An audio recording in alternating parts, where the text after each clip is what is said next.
This is an open call. Ang tawag po namin yan ay conscience call to the AFP. Hindi po kodita ang gusto naming mangyari. Hindi din po mutiny, kundi ang AFP must abide by their constitutional mandate.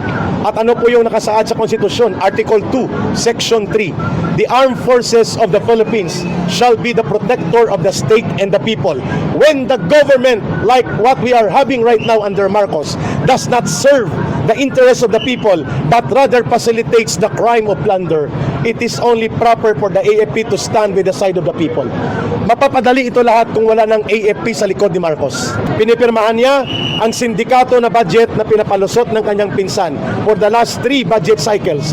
Ibig sabihin po, ang conspiracy ni Marcos at ni Romualdez ang naging dahilan kung bakit naging malakas ang loob ng kagaya ni Saldico na maging kriminal na mandurukot at mangangamkam sa kaban ng bayan, ang sindikato sa DPWH hanggang sa baba, hindi lamang sa taas na antas, at pati ang mga kriminal na contractors na numbalik, sapagkat ang unang nawala ay yung tinatawag nating fear factor, yung pagkatakot na may kalalagyan ka kapag ikaw ay nagnakaw sa kaban ng bayan. Ang pangalawa, there is no certainty of conviction na makikita ngayon na kahit magnakaw ka, pwede kang tumakas, magtago, kagaya ng ginagawa ngayon nila Saldico. Iyan ang ating dahilan kung bakit lahat ng ito mapapanagot natin kung mapapalayas natin si Marcos sa poder at kapangyarihan.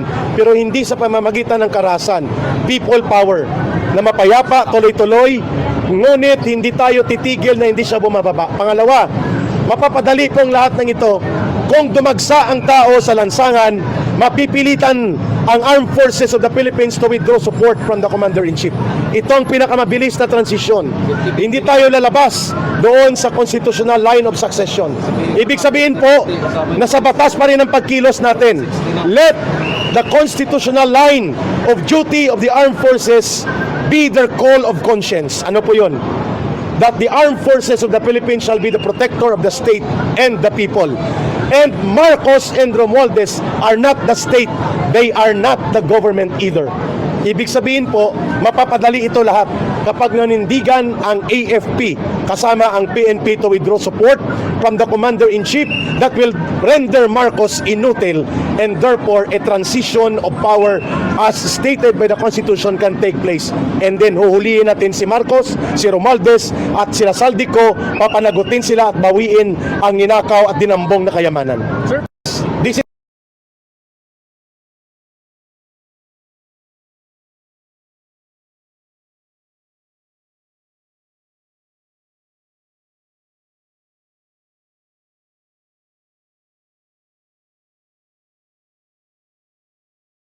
I am not a Filipino for nothing.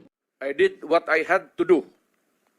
And whether you believe it or not, I did it for my country.